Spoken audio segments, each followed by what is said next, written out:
Jika kamu nggak melakukan ini, kamu kehilangan kesempatan besar.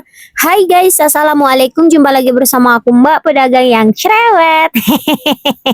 Selalu melekat iya branding aku sebagai Mbak Pedagang yang cerewet di kampung aku ini. Ya sudahlah, nggak apa-apa, aku suka. Terima kasih. Entahlah siapa pencetus pertama aku sebagai Mbak Pedagang yang cerewet. Oke, kali ini aku mau bahas satu kalimat yang sangat menohok dan itu benar-benar membuat kamu bakal kaya raya kalau kamu bisa melakukannya. Hayo, kalimat apa yang mau aku bicarain di sini? Ada yang tahu nggak? Oke, nanti bakal kita bahas sampai tuntas. Tapi sebelum itu temenin aku dulu ngecek barang sama Mbak Kasir ya. Aku habis belanja kemarin, jadi minta tolongin sama Mbak Kasir buat nguli barangnya, nurunin barang dari mobil guys. Hehehe. Untuk kali ini Mbak Kasirnya cosplay dulu jadi kuli ya. Soalnya Pak Su aku belum pulang kerja dari kota Palembang. Jadi mau nggak mau nurutin barang pol satu mobil ini, aku minta tolongin sama Mbak Kasir yang cantik ini.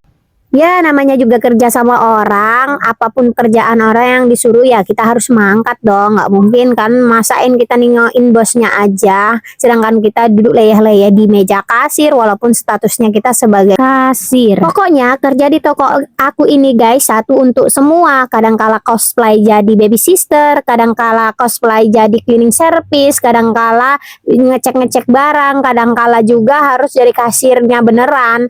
Ya walaupun begitu hanya orang-orang tertentu yang tahan guys.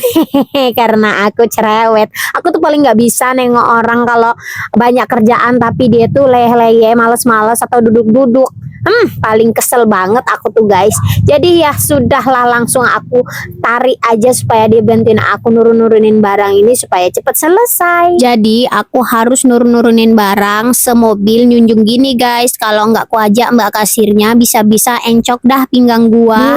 Mau ngeluh tapi di luar sana lebih banyak orang yang sulit daripada aku. Ya sudahlah, jalani saja profesi aku sebagai Mbak Pedagang. Namanya juga kerja ya, pasti capek. Walaupun kita dibantuin sama karyawan, tetap aja capek loh. Karena itu banyak banget. Aku kan udah bilang, aku paling nggak mau macalin orang. Jadi kalau kerjaan itu banyak banget, aku tetap aja harus turun tangan sendiri buat ngangkut-ngangkut barang-barangnya masuk ke dalam, terus dicek bareng-bareng. Pokoknya intinya kita tuh satu tim, bukan saling mengandalkan.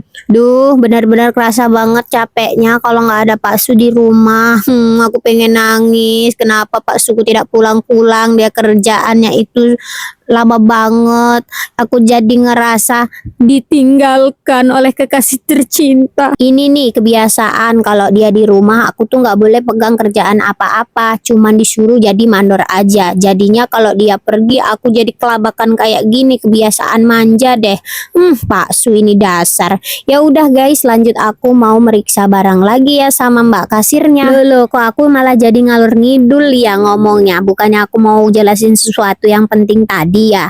Maaf ya, lupa. Ya udah lanjut, ayo kita jelasin yuk. Jika kamu nggak melakukan ini, kamu kehilangan kesempatan besar. Nah, kalimat ini kan yang bikin kalian penasaran di awal video aku tadi, yang mau aku jelasin ke kalian. Sebenarnya kesempatan apa sih kok kita sampai bisa kehilangan peluang dan kesempatan besar kalau kita nggak ngelakuinnya?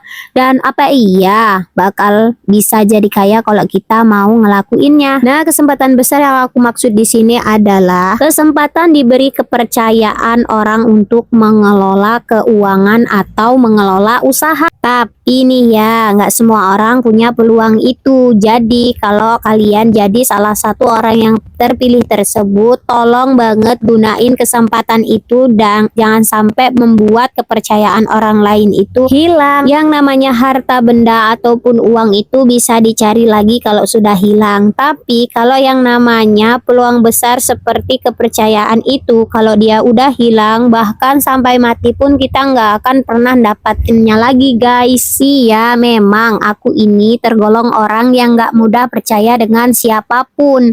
Tapi aku selalu memberi kesempatan kepada semua orang untuk bisa diberi kepercayaan.